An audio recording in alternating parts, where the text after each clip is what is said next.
Ladies and gentlemen of the present age, permit me, an observer of society's long arc, to speak to you of a curious contradiction, a truth so persistent and yet so neglected that it demands our contemplation. Time, man's most intimate adversary, his most loyal companion, and ultimately his conqueror. In my era, we pursued the sciences with ferocity, dissecting nature to discover its laws. We believed in progress, in the supremacy of rational systems, in the perfection of the species through adaptation and evolution. Yet, despite all our schemes, man remained vexed by one element more elusive than the atom, more eternal than the stars: time. I once remarked, and the phrase still haunts me, time. That which man is always trying to kill, but which ends in killing him. What indeed is more tragic than the sight of humankind waging war against its very frame of existence? How it applied then. In the 19th century, the Industrial Revolution had begun to compress time. The pace of life accelerated. Hours were commodified. People measured their worth not by their depth of thought, but by the efficiency of their output. The working classes were devoured by the machines they operated, and the elite tried to purchase longevity through leisure. But whether rich or poor, industrious or idle, none escaped the steady tick of mortality. Man did not conquer time. He learned only to fear it, to suppress the dread it inspires, to fill it with distraction rather than understanding. How it applies today. Now I gaze upon your modernity, where digital pulses outpace the rhythm of the human heart, and still the war against time continues, perhaps more desperately than ever.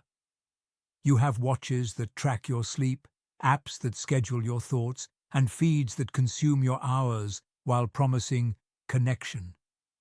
You are surrounded by marvels of productivity, and yet constantly whisper, "There isn't enough time."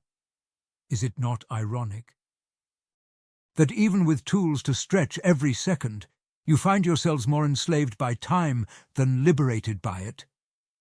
You do not live in time, you race against it, compete with it, curse it, and in so doing you forfeit the very moments meant to be savoured. The paradox of mastery. Man has conquered nature, yes.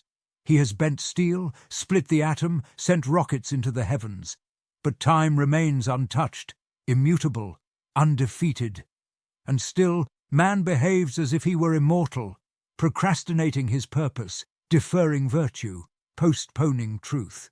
Why? Because in your effort to kill time, you delay meaning.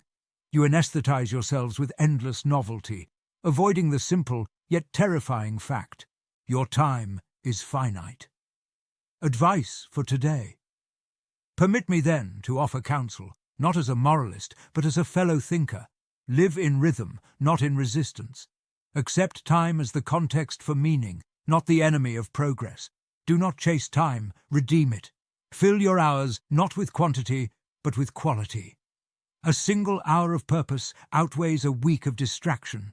Measure your life by depth, not by length. A long life without reflection is emptier than a short one lived consciously. Refuse the tyranny of urgency. Not all things demand your attention.